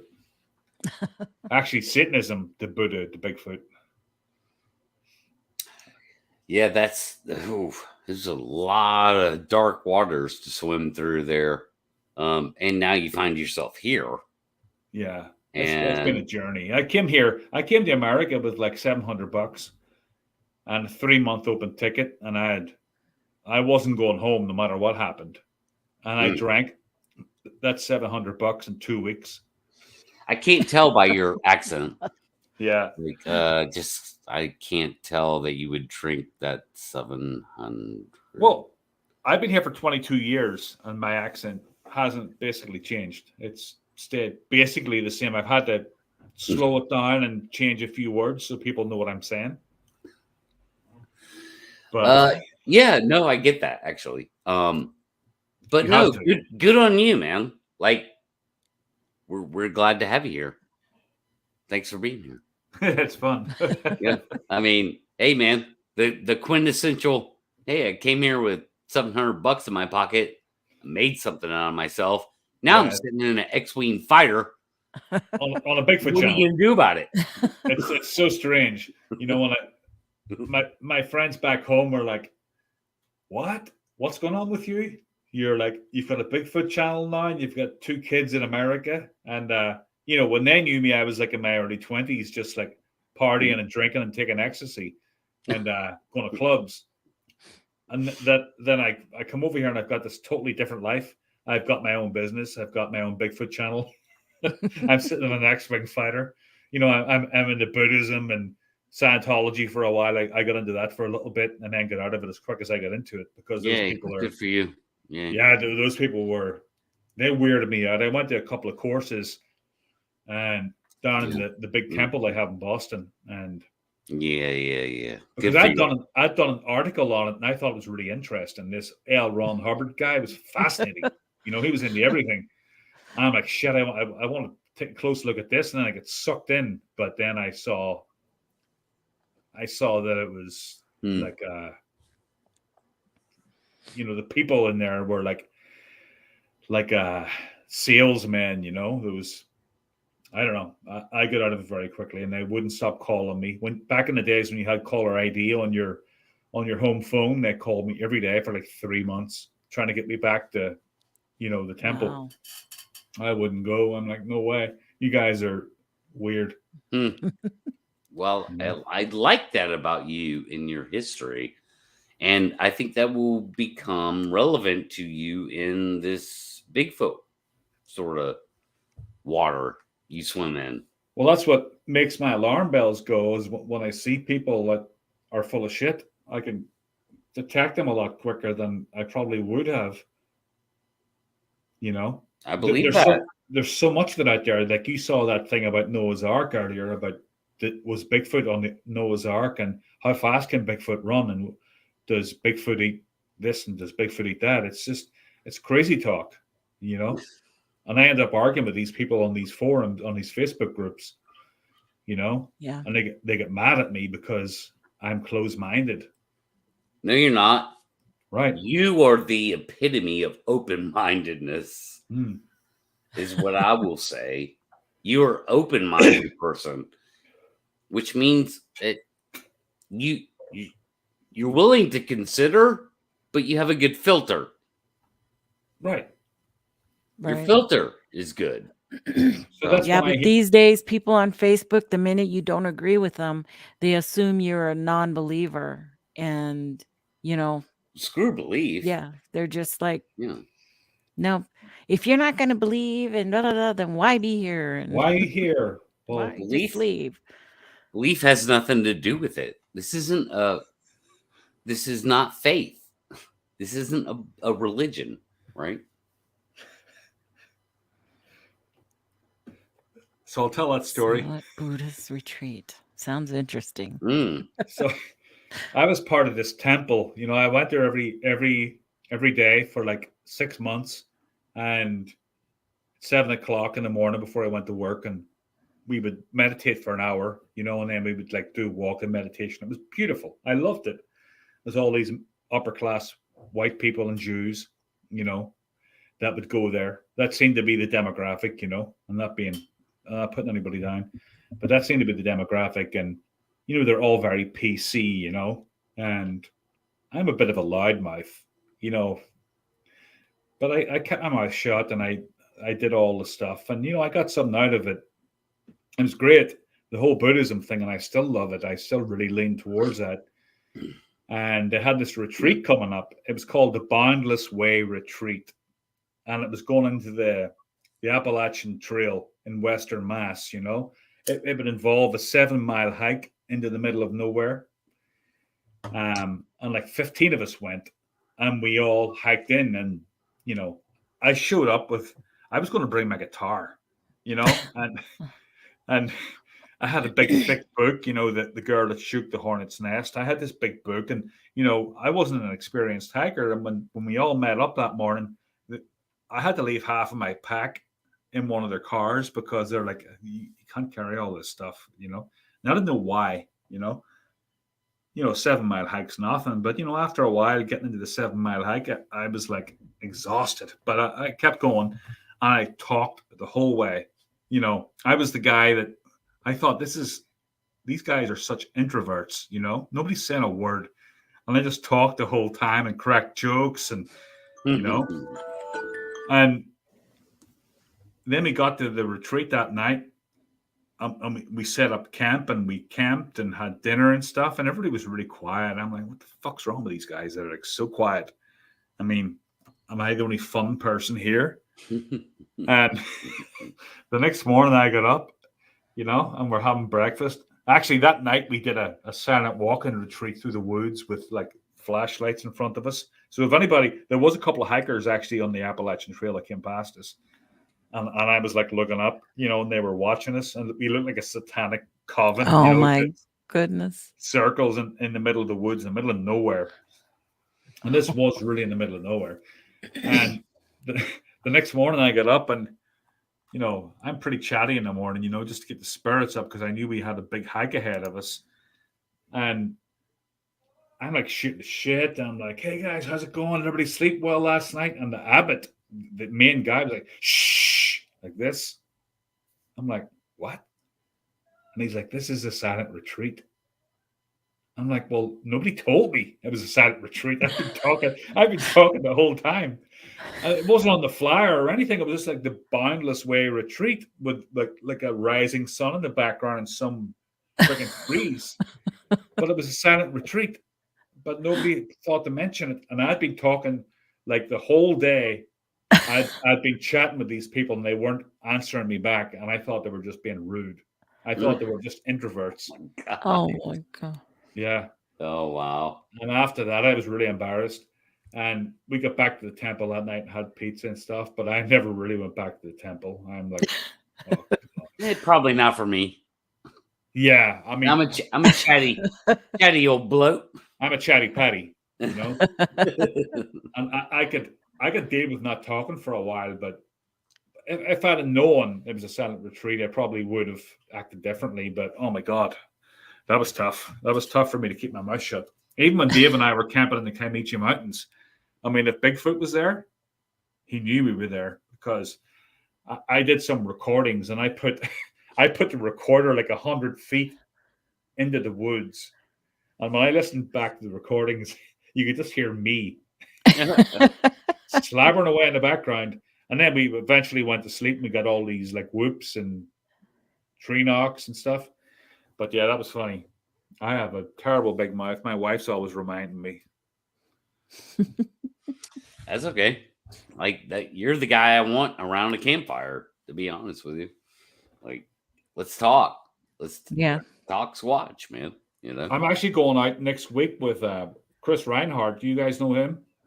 I does sound familiar.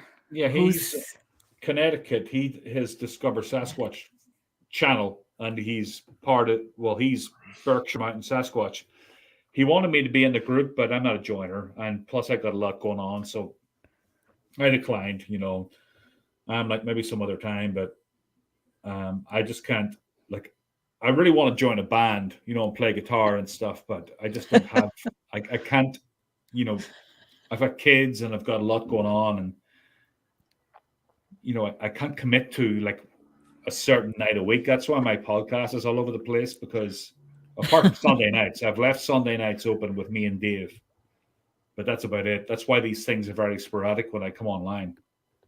Yeah, that's fair, dude. I mean, yeah, it's just the flow of your life, right? You got to do it the way you do it.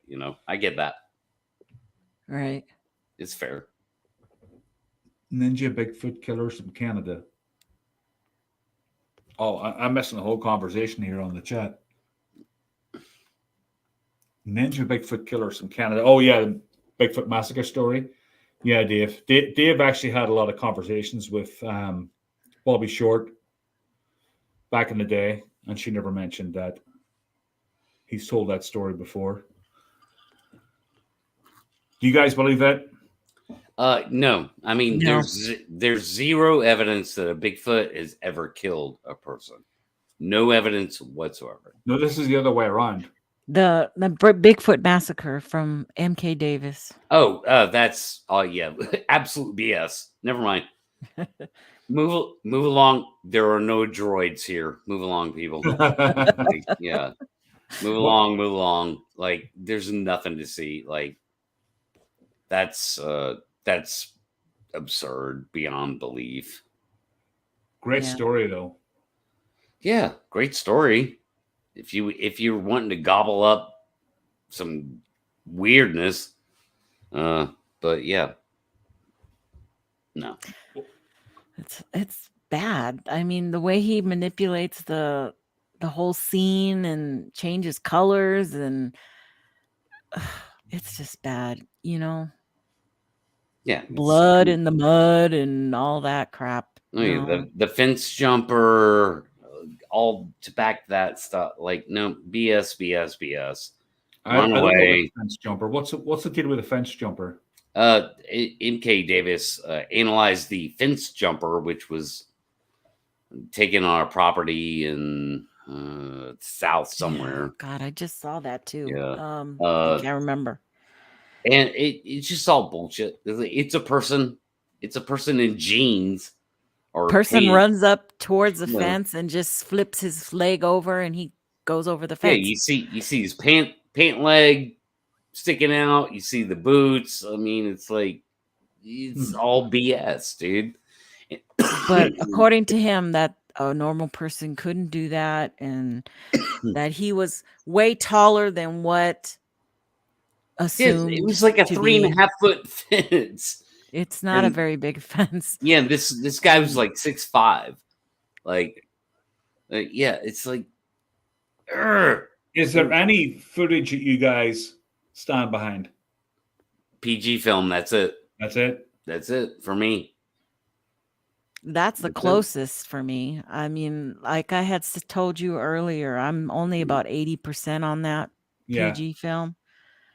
Just because of my own opinion on how I think things should look. And but other than that, I mean, I used to like the Freeman footage, and then that one got poo-pooed on. Yeah, Dave told me about that one too. Yeah.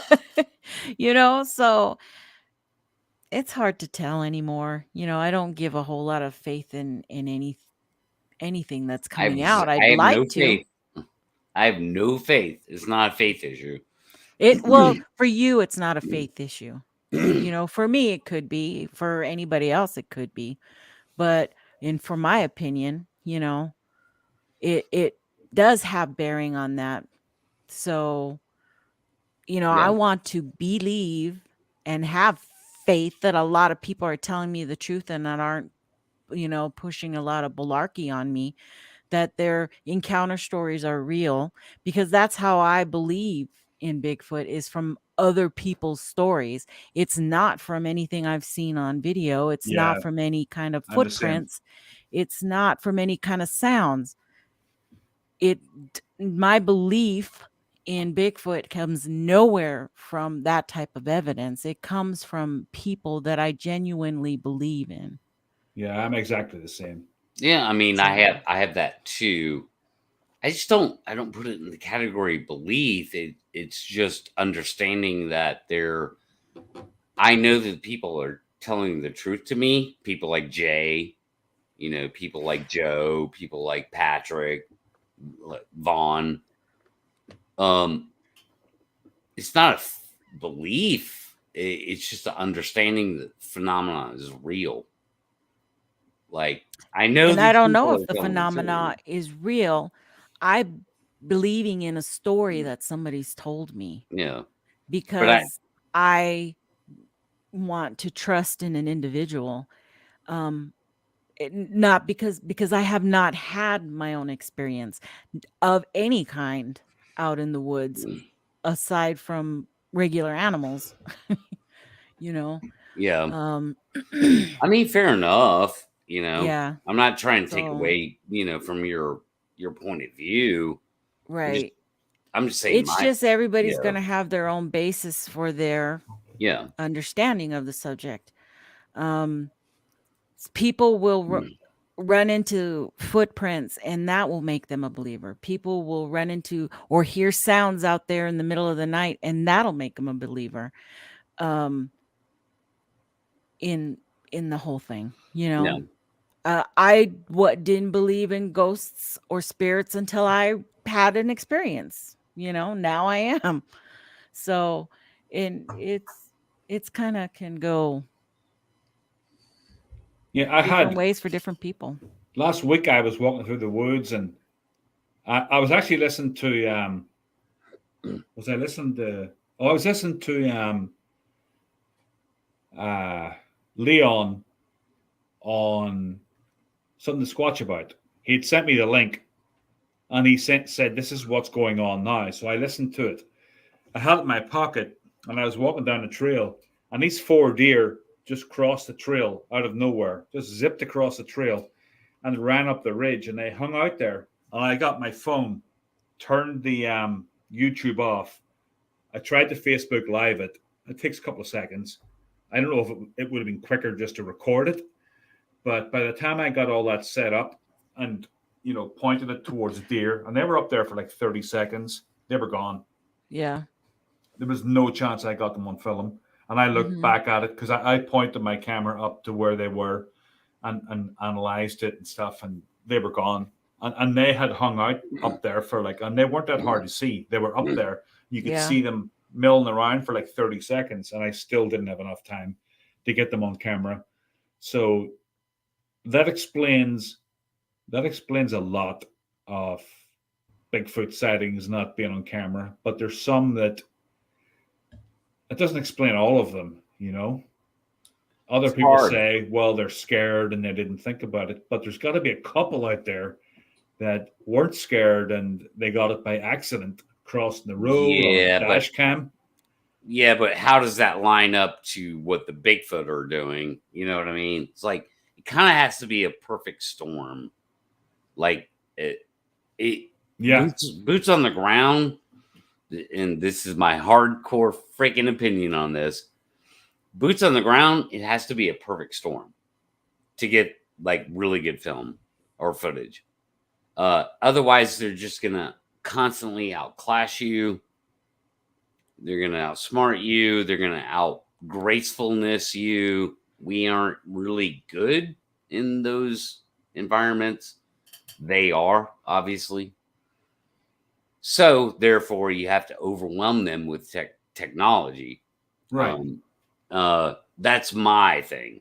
Your thing is drones, right? Yeah. And you got to get on top of them with a thermal drone. Like, that will be, like, there's nothing they can do. But nobody's doing that. No one's doing it. So, therefore, that's why we don't have better footage of Bigfoot in 2021 is because everybody's trying to do the boots on the ground shit that will not work ever. Okay. Yeah. So if everybody was doing the drone thing, we'd have better results. Not just people. you. Yeah, I'd say more people, Cornell, to be fair. Like not everyone. Right. But yeah. If 20 people were doing it, that would make a difference. See you, Dave. Yeah. Yeah, I would like to. I don't even know how to pilot a drone. I'd love to get one for Christmas, but I know to get a decent one is going to cost some money, right? Okay, so if you're talking advanced thermal drone, you're 10 grand. Yeah, that's what Kerry had done in like 168, that kind of shit. Nope. No? Not even? Nope. He had a fucking homemade piece of shit, garage built fucking bullshit drone, had no gimbal on it. He had nothing, basically. Yeah. Oh. He had a piece of shit thermal camera attached to a fucking DJI Mavic with no gimbal, so no panning up and down, fixed position drone. piece of shit. Like Kerry didn't have nothing.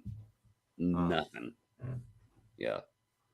No, 10 grand will get you an advanced thermal high quality. We're talking 8K footage. 8K footage. 10 times zoom. Very powerful advanced thermal aerial technology. Costs about $10,000. Yeah. Yeah. It's a lot of money. And yeah, I can't afford it. I'm a professional fucking drone pilot. This shit you see behind me, it's an aeronautical chart. I was always wondering what that was. Yeah. Yeah. Yeah, man. I fly drones for art and a living to some degree. This is airspace. Like, yeah, so like I know drones, and I can't afford. I mean, I'm a working class dude, man. 10 grand is like, might as well be $1 million to me. It's a lottery winning. I won 10 grand in a lottery ticket one day. I almost collapsed. But so there's no cheaper version that you could do it with? There's no workaround? Nope, there's no workaround. You either have advanced technology or you have bullshit technology. That's it. Huh. There's no in between. It's $2,000 will get you to a certain level, and then from there, the next leap is 10 grand. And then from there, the next leap is you can't, as a civilian, you can't get your hands on it. Oh wow. Yeah, so that's where we're at. We're in the best you can get is about $10,000 thermal technology on an aerial platform. That's it. So if we went up to Jay's place and went up to that horse place, whatever the horse farm, or whatever he calls. Yeah, Jay's area, right? That'd be a good place to bring something like that. Depending on the canopy. See, I don't know how the canopy is there. All I know is that where I'm at, the canopy drops. And like I've got full view through the canopy in the wintertime. So it all depends on the part of the country. How Oklahoma would be good. Yeah, how much the canopy opens up. So a lot of hardwoods. If you have a lot of pines, then it's kind of the same year round. And if you're in Florida, it's always the same year round. It's a jungle. Like, forget it. Aerial technology just won't benefit. Doesn't it penetrate the canopy, though? Heat signature? No. Oh, okay. Nope. So if I have a thermal drone above you and you're under let's say an umbrella, all you see is the umbrella. That's it. Like, okay. You can't see through the umbrella. Same thing with the canopy. And what kind of a range do these things have? You can pilot it, but how far can it go without you like crashing into a tree? I mean, line of sight, theoretically, you could take 20 miles. You could take a drone out. That's not. How far from you does it have to be, though, before you lose control? 20 miles. Really? Yeah, line of sight. Yeah, if you have direct line of sight. Wow. Yeah. But that's not something you would want to do. I'm just saying, technically, you could take a drone out that far. I've seen it done. But really, I mean, you're working within easily, 1 to 5 square mile radius, or 1 to 5 square miles. Right. Is a lot of territory to cover. You can cover that air, in the air. Just think like a helicopter. How much territory could a helicopter, cover? As opposed to boots on the ground walking. But most of those batteries only last they 20 minutes. 20 to 40 minutes. Yeah, that was my next question. And so with the platform I want to use has a 40-minute flight time, one battery. And so I can literally cover the amount the area it would take people to walk through in 3 days. I can cover in 15 minutes. Wow. Yeah, so who cares about the battery power when I can cover an area that it takes 3 days to walk through? Like, you see, it offsets, and I bring the drone back, pop a new battery in it, send it back out. You know? But you're looking for hard targets. Yeah, but so are people in boot. Like, well, no, people on the woods, ground man. are looking for footprints and structures and nests. Right. And okay. So all this other stuff that all you right, wouldn't be able to tell from a drone. Right. Well, then the people on the ground could go, hey, we've got activity that we're having here. The drone could go up and look around. Exactly. Yeah. Within the two would really 4 square mile area. Good together. Yeah. Good together. But the drone's more important to me. It's the most powerful tool there is. How many 3-day expedition? I mean, I could do that with 3 batteries. I could send the drone out, have a battery charging. You know, I mean, in theory, I could do a never ending. Yeah. You know, with 3 or 4 batteries, I could constantly be charging batteries. Drone come back, slap a new battery in, go out. I got 3 other batteries charging. Drone come back in, slap it. You know, like you could make it perpetual.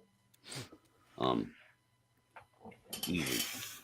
It sounds like really hard to do, you know, especially at night, you know, but I'm not a drone pilot, so I wouldn't know. Oh, it's easy. You get on a high position and you have line of sight. It's 10 times easier than you would think. Huh. They're used for search and rescue for people. Yeah. So there you go. They're designed to find bipedal things walking through the woods. Let me see. I know that and nobody's doing it. Meldrum is doing something along those lines, isn't he, with the Falcon Project or something? No, that's kind of already been squashed. Oh yeah, that's way ancient history. Like, oh really? Yeah, that the Falcon Project, which Meldrum, you know, he wasn't really involved with. Meldrum, Bindernagel, what's the guy with the long name? Strinsky. The biologist out of Montana. What's his name? I have no idea. I think it starts with an O. Anyway, yeah. That they gave all their money. They were trying to give all their money to that William. Dang it! Now I can't think of his name. Come on. Yeah, I know what you're talking. I mean, I know the Falcon Project. It was a concept for an invention for a blimp. Dirigible that had a thermal camera on it, and it's ridiculous. It's like it's so freaking ridiculous today to even conceive that when we have drones. It's like the drone. Well, the whole concept was that the dirigible concept would be quieter than a drone. It doesn't matter. Drones aren't that loud. Drones are. No, they're not. I can hear them when they're outside in the backyard. Nikki, did you not see the show where I proved to Matt? Matt made the same argument, and I proved to him. I showed footage of a drone, a thermal drone, over a deer. The deer did not move at all. At all. It didn't run. It didn't hide. It was already buried in grass. Its ears just went like this a little bit. That's it. Right. They're not that loud. And even if they are, so what? What's the Sasquatch going to do? If it's like, what's it going to do? Run away? So what? I have a drone that could go uninterrupted through the air at 5 miles an hour. The Sasquatch has got no place to go. Yeah, Mayaninski, but that's not how you spell it. But thank you. That is how you phonetically say it. Mayaninski. Mayaninski. Yeah. Mayaninski. I never heard of him. Well, prairie fire, the point is the deer did not react to the drone. Doesn't matter if they looked up or not. They didn't react to it. They didn't run away. It didn't spook them. Drones aren't that loud. I mean, you have to get like 30 feet above a subject before the drone is really that audible. Like that's how they're able to find out the ISIS positions and stuff and the Kurd positions in Syria before they start shooting them out of the sky. They're not that loud. Yeah, they're just not. And even if they are, what would a Sasquatch do? Right, he would just run, and then he would just okay, and then I could follow it easily. Like I could. Oh, cool! I have footage of a Sasquatch running. Like, and like. Well, cool. Yeah. Well, it's getting late here. I'm gonna have to freaking hit the hay. Yeah. But thanks for coming on. My guys. daughter needs to use the computer. She was over here trying to get me off. How old is she, Nikki? 14. The 14-year-old. But I couldn't get the printer to work all day, so she can good luck on that. They can be a pain in the ball sometimes, printers. It was working fine the other day. Is it wireless? The minute I want to use it. Is it wireless? I don't know if this one can be wireless function. I don't think so. But I can unplug it and plug it into her laptop and see if we can get it. Because it prints. It's just not receiving the data from my computer over. Because it probably says doesn't have the driver. Probably have to update the driver. Something happened. I don't know what. All right, guys. Well, thanks for coming on. Thank you very much. I will see you guys later. Bye, everybody.